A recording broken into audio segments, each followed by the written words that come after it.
Hey guys, it's Whitney Johns here. It is St. Patrick's Day and we are celebrating. Okay, I have the best St. Patty's Day cocktail for you. It's a really good recipe, and the great news about it is it's actually pretty clean.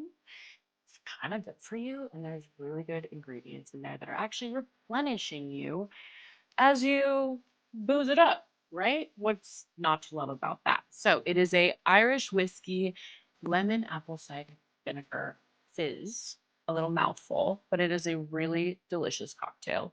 I'm actually drinking it myself, tested and true, and I'm going to show you how to make it.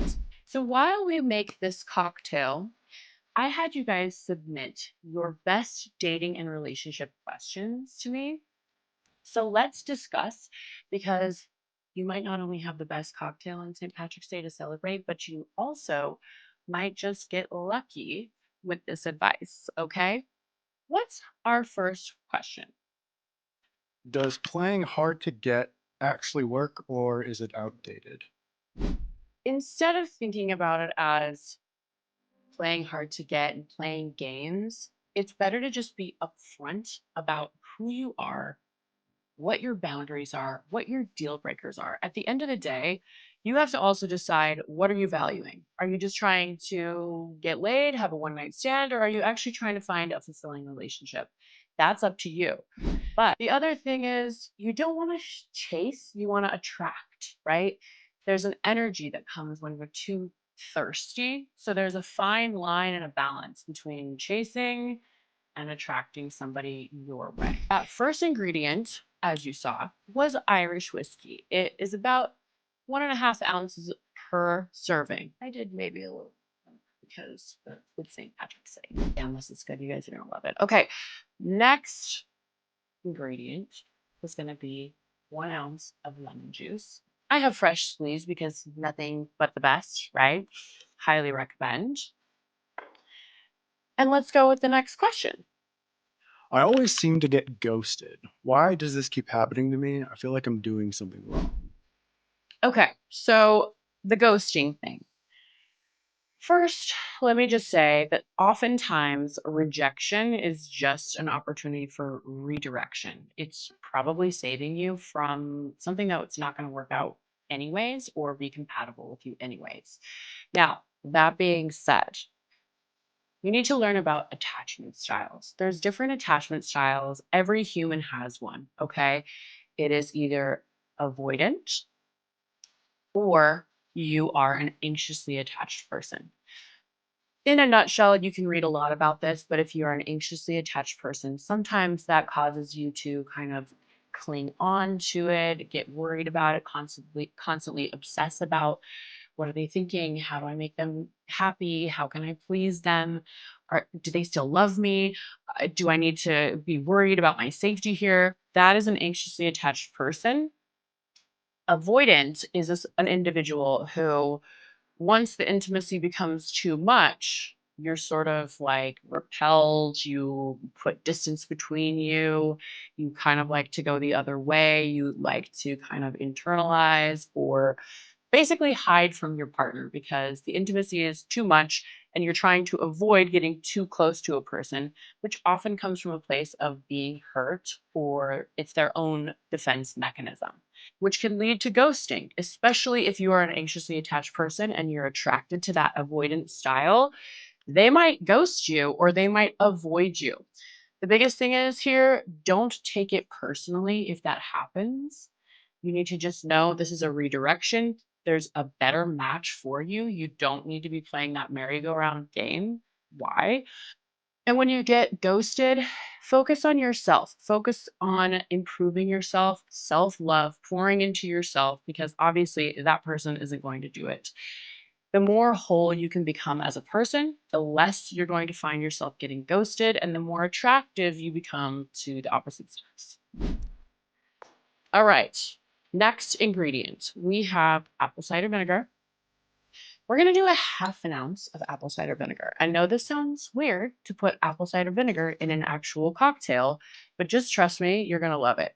I feel like all women are looking for is a man with money, and I'm never going to find my match. Where do I find a good woman? Well, this is a really good question. but it really comes down to your own beliefs. You have to start examining your own limiting beliefs around relationships, about what's possible to find out there. You also have to remember that you might have a limiting belief about all women are gold diggers.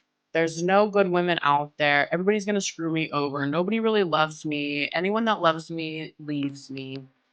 These are beliefs that you have internalized, and now you are literally recreating them in your life. Okay.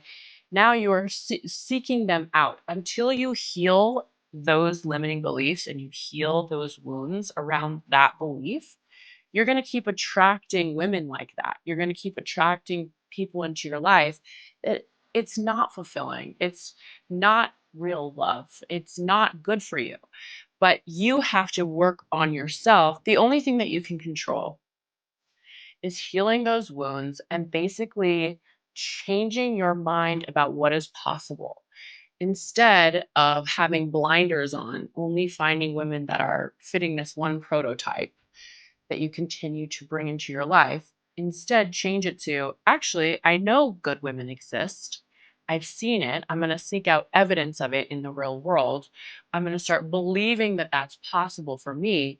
And I'm going to start having really strong boundaries around the people that I choose to spend my time with and invest my energy into, because I no longer want to participate in this perpetuating pattern in my life. Next ingredient is a little half an ounce of maple syrup. You could also use honey. Next question. This is a really juicy one. Should you be completely honest about your past, or is it okay to keep some things private? This is a really good question. So, too early on, there are a few things that you should not share, in my opinion, until this person has earned the trust and the right to some of your vulnerabilities. So, these are also a few things that you can really scare a person off with if it's shared and oversharing too soon. Those will be way too much about your past history. A lot of times people can actually use this against you later on if you overshare this too soon, okay? Another thing is like your deepest traumas. Not the time and the place for kind of your first date, okay? Nobody needs to hear that. Are they going to be like, I'm dying to see this person again? Probably not. Wait a little later down the road when it's appropriate. Another thing is trashing your ex, okay? When you're trashing your ex, this might actually be a red flag to certain people and think, what are they going to say about me later on? I say, be genuine and authentic about your boundaries, what you want, your deal breakers, but don't trauma dump too soon. Wait until the connection is there and the intimacy is there and that you have some level of trust with each other so that they can hold the space for this type of conversation in a way that's not going to backfire at some point. So for our next ingredient is actually the magic ingredient that is going to guarantee that you will not be hungover. It's called Morning Routine. It's my favorite little electrolyte complex.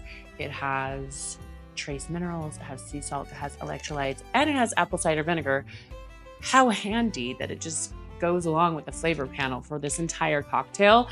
And you're also replenishing, rehydrating as you're drinking and dehydrating. So you're kind of like canceling out the damage, right?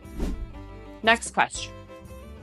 How do you keep the spark alive in a long-term relationship? Okay.